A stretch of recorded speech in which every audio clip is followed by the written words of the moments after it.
Hello दोस्तों, आप सभी का स्वागत है फिर से आज एक नए टॉपिक में। आज का टॉपिक है जो कि आप जानते हैं कि अरावली जो पर्वत श्रेणी है ये काफ़ी चर्चा का विषय बना हुआ है। तो आखिर ये क्यों चर्चा का विषय बना हुआ है, उस चीज़ को हम लोग काफ़ी विस्तार से देखने का प्रयास करेंगे। तो आइए हम लोग बिना समय को बर्बाद किए हम अपने जो भी टॉपिक है उस पर हम चर्चा करते हैं। तो इससे हमारे अरावली हमारे जीवन में इसका क्या महत्व है, कब इसका निर्माण हुआ था, आखिर वर्तमान में ऐसा क्या डिसीजन आ गया है संसद भवन से जिसके वजह से इस पे बहुत सारा मुद्दा छिड़ा हुआ था। तो इसी चीज़ को लेकर पहले हम लोग कोशिश करेंगे कि आखिर इसका जो अरावली पर्वत है ये कहाँ पे है। तो ये हमारे भारत में यह एक बहुत प्राचीनतम हम कहें कि पर्वत श्रेणी है, जिसका विस्तार हम कहें गुजरात से लेके और दिल्ली तक है। और सबसे बड़ी बात यह है कि इसी अरावली पर्वत श्रेणी पे हमारा वर्तमान में संसद भवन भी स्थित है, जिसको हम लोग रायसीना हिल्स पे कहते हैं। हमारा संसद भवन कहाँ है, तो रायसीना हिल्स पे स्थित है, जो कि यही अरावली का भाग है। उसके बाद में हम कहें ये जो अरावली पर्वत श्रेणी है ये काफ़ी प्राचीनतम है, यानी उस समय की बात है जो हम कहें कि पृथ्वी की काफ़ी प्रारंभिक अवस्था थी। उस समय हमारे पृथ्वी पर ना ही किसी भी तरह का जीव जंतु था, ना ही भी किसी तरह का वायुमंडल था, ना ही भी किसी भी तरह का पेड़ पौधे था, जिसकी वजह से इसमें किसी भी जीव का अंश नहीं मिलता है। अगर उस समय कोई जीव रहता तो इसमें स्वाभाविक रूप से कुछ अवशेष दबता, जिसकी वजह से पेट्रोलियम का है, डीजल का है या कोयला का भंडार यहाँ से मिलता, परंतु ऐसा यहाँ से नहीं देखने को मिलता है। क्यों नहीं देखने को मिलता है?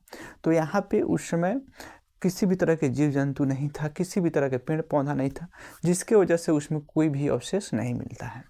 और यह हमारे कहें कि ये हमारे भारत के सबसे बहुत बड़े धरोहर भी है। और इसको हम इस जो भी पर्वत श्रेणी है, अरावली पर्वत श्रेणी है, इसका संरक्षण करना या हम कहें कि इसको काफ़ी बेहतर ढंग से सुरक्षित करना भी हमें सब भारतीयों का कहें कि कर्तव्य भी है।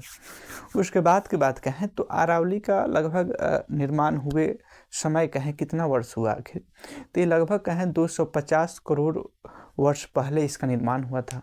तो आप अंदाज़ा लगा सकते हैं कि 250 करोड़ वर्ष कितना पहले हुआ और उस समय इसका निर्माण हुआ। और वर्तमान में इससे हमारे मानव जीवन पर क्या प्रभाव पड़ता है, क्या हमारे मानव जीवन में इसका महत्व है। तो आप जानते हैं कि जो भी राजस्थान में एक बहुत बड़े क्षेत्र पे जो रेगिस्तान का विस्तार है, तो उसको रोकने का काम भी यही अरावली पर्वत करती है। अगर ये अरावली पर्वत नहीं होता तो ये रेगिस्तान का क्षेत्र और बड़ा देखने को मिलता। उसके बाद हम कहें कि ये पे अरावली जो क्षेत्र है या अरावली जो भी पर्वत श्रेणी है, यहाँ पे बहुत सारे पेड़ पौधे भी हैं।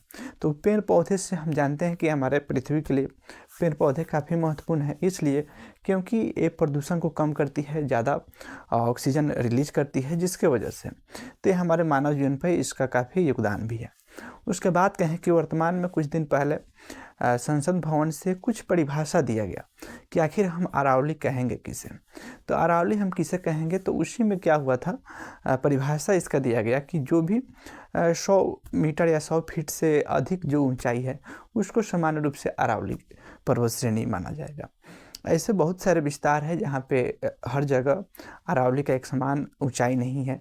तो उसी को इन लोगों ने डिसीजन करने के लिए कि आखिर हम अरावली किसको कहेंगे।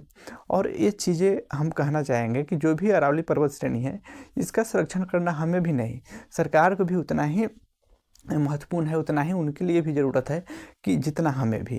तो सरकार भी चाहती है कि जो भी हमारा धरोहर है, जो या बहुत प्राचीनतम जो पर्वत श्रेणी है, उसका खनन नहीं हो। यहाँ पे क्या होता था, कुछ ऐसे ठेकेदार जो कि अपने फ़ायदे के लिए जो अरावली पर्वत श्रेणी के माध्यम से खनन करके वहाँ पे कुछ ऐसे मार्बल जैसे चीज़ों को वहाँ से निकाल के और अपने उसमें फ़ायदे वाले हित की वजह से वहाँ पे खनन करते हैं।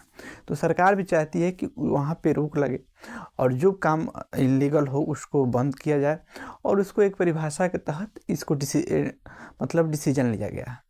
तो ये काफ़ी महत्वपूर्ण था जो कि अरावली पर्वत के विषय में जानना।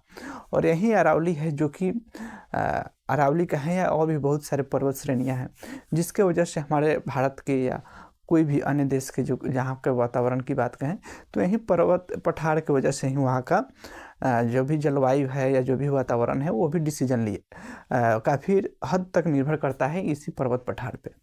तो ये अरावली से काफ़ी छोटा सा बेसिक जानकारी था जो हम आप तक पहुँचाने का प्रयास किए हैं। फिर मिलते हैं नेक्स्ट वीडियो में कोई अच्छा सा जानकारी लेके। अब इनके लिए जय हिंद, जय भारत।